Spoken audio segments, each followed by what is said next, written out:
So President Trump has found himself a nominee for defense secretary. And I'm going to show you in a second something that the Politico dug up from an expert in the military defense of our fine nation, and someone completely unconflicted in terms of this new nominee, Pete Hegseth. Now, this is legitimately surprising. Pete Hegseth is a combat veteran. God bless him. Thank you. Welcome home, Pete. We appreciate you dearly. He was a Army National Guardsman. Again, went to combat, fought for our country. And even if he hadn't, he served, and other people didn't, including me. He's also been a Fox News host for a number of years, and he is a strikingly handsome dude. If I were a chick, I'd dig him. And he's been on TV for a long number of years, so he's built up a footprint and apparently created a friendship with President Trump. The freak out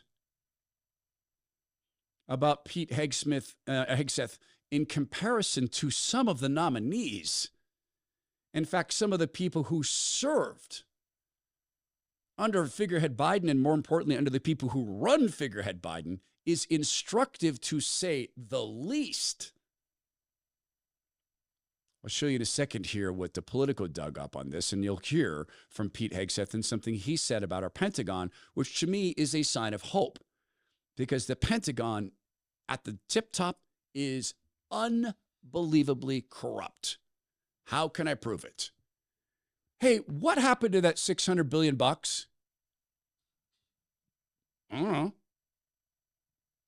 That's an answer that you don't like from your kids. That sound, that's an annoying sound if your kid says, if you say, where'd the cookies go? If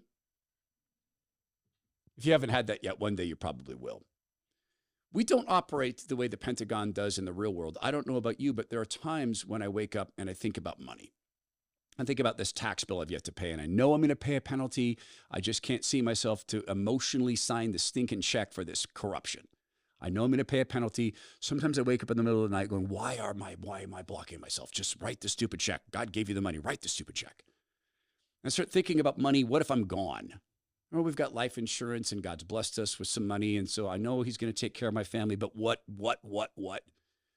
With the change in the economy that's likely to occur given President Trump's view of the economy and the government's accountability board, the efficiency board that Elon Musk is working on, things are going to change, and probably for the better, but that doesn't mean that the empire's not going to fight back. Of course you're going to fight back. So do this. Go to a free live webinar. You don't need to leave your house. You can do it from your business, do it from your phone, do it from your prison cell. Well, I mean, if you have Wi-Fi. Go to knowyourriskradio.com and sign up for Bulwark Capital Management's free live webinar, the first one post-election, the last one for this year. My friend and brother Zach Abraham will talk about Bulwark's performance through the past year, and he'll look into what they think is likely to occur under Trump administration, knowing that they aren't soothsayers. They can't predict the future perfectly, but they can give you some good guidance. They can also let you know how they manage risk. What does it mean to actively manage every single portfolio? Because that can reduce risk and volatility. And what does that mean in a world where President Trump's vision is about to push up against Build Back Better? He'll tell you. It's free to attend. It's November 21st at 3:30 Pacific, and you have to register. Go to knowyourriskradio.com. That's KNOW, knowyourriskradio.com. Investment advisory services offered through Trek Financial LLC, an SEC-registered investment advisor. The opinions expressed in this program are for general informational purposes only and are not intended to provide specific advice or recommendations for any individual or on any specific security. Any references to performance of securities are thought to be materially accurate, and actual performance may differ. Investments involve risk and are not guaranteed. Past performance doesn't guarantee future results. Trek 24308. William F. Buckley had once said that he would rather be governed by any random name in the Boston telephone book than the people who were governing the country, particularly the Harvard elites. Somehow or another, that's been lost in conservatism, or to conservatism. Pete Hegseth is not one of the elites. He didn't go to the elite schools. He's not Harvard. He's not Yale. He's not one of the elite generals, and I think that's good news. Just given pattern recognition, where have the elite generals gotten us? What was the last war we won decisively? What was the last time we went to war with a defined ending? What does victory mean? We're in a war in Syria now. Why? Why did we just have our troops in contact?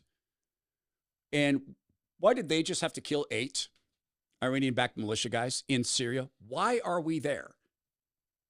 Why aren't we talking about that war? So I think it's a good thing that Pete Hegseth is not of that school, but the Politico reached out to someone with a different view. This is the quote. One assessment was more blunt. Who the F is this guy? The Politico wrote the full word, the F word.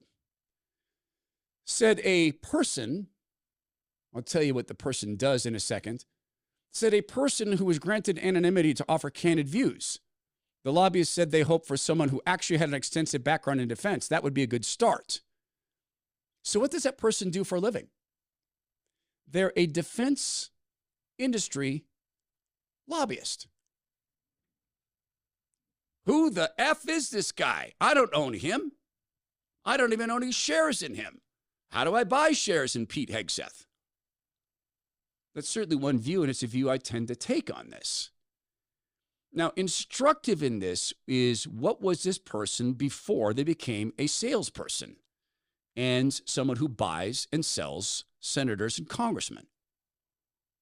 Was he a general? Because a lot of them were generals. Pete Hegseth was on the Sean Ryan podcast, and he talked about a wide number of things, including his view of the Pentagon. The Pentagon is in the book, the exact amount of years, but in the past X number of years, 10, 12, 15, the Pentagon has a perfect record in all of its war games against China. We lose every time inside the Pentagon war games. We know what our real capability. You see, we didn't even get to this part of the war on warriors. I mean, the military-industrial complex, the way we procure weapon systems, we're always, the way our system works, the way our bureaucratic system works, where the speed of weapons procurement works, we're always a decade behind in fighting the last war. Whereas China, we have, what did Rumsfeld say? You go to the war, the army you have. We have the army. China's building an army specifically dedicated to defeating the United States of America. That is their strategic outset. Take hypersonic missiles. So if our whole power projection platform is aircraft carriers and the ability to project power that way strategically around the globe, and yeah, we have a nuclear triad and all of that, but a big part of it. And if 15 hypersonic missiles can take out our 10 aircraft carriers in the first 20 minutes of a conflict, what does that look like? Yeah.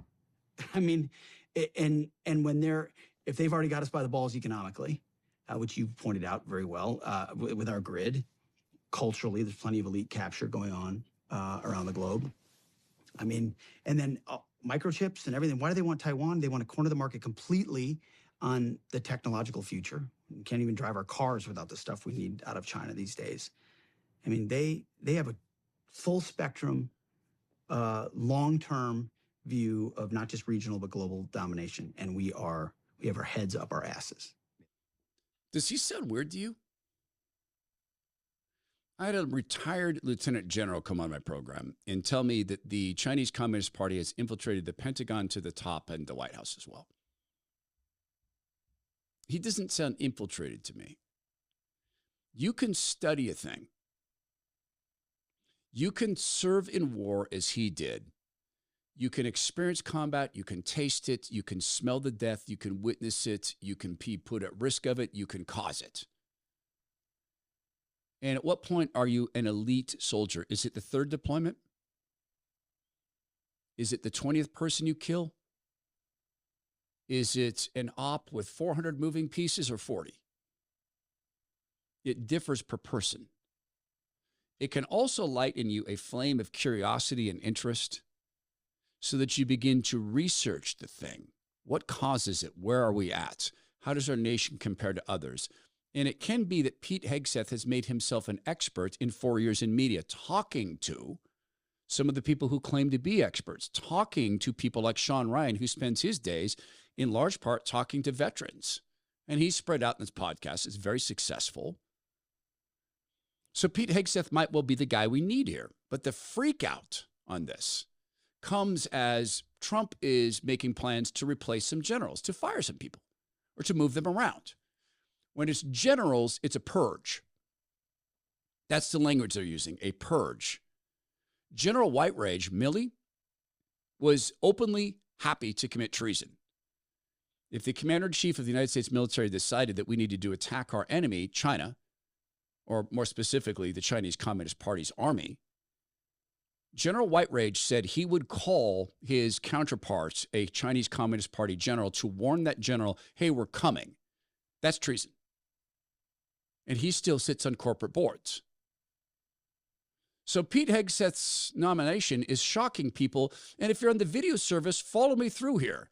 Hey, look, is that Lloyd Austin walking around with his face covered with a ridiculous plexiglass face mask and a medal as he's reviewing troops who are forced to put face coverings over themselves? The ridiculous face diaper. Is that him walking around that way? That sure looks like him. Hey, wait, is that a fake woman? So-called Dr. Rachel Levin, who waited until he was an adult with kids to go become a fake woman biochemically and, I don't know, surgically. I don't know if that happened to him, if he had that done to him or not. Is he the same one who's obsessed with transing street kids? Yeah, he is. And what is he? He's an assistant secretary of health. Okay, got it. Very healthy. Is this person who was caught stealing other people's clothing, the dresses of actual women, wasn't that the guy who was put in charge of managing our country's spent nuclear fuel? That seems safe and secure. Certainly no blackmail footage there, no blackmail handles there. And wait a minute, is that the guy who's handling our monkeypox response, who is an open Satanist and openly engages in sadomasochistic sex acts, or at least suggests he does through his openly satanic spinning classes in the New York studio he runs? These people serve right now in the White House, in the military. But yeah, Pete Hegseth, he's the strange one, right? Right.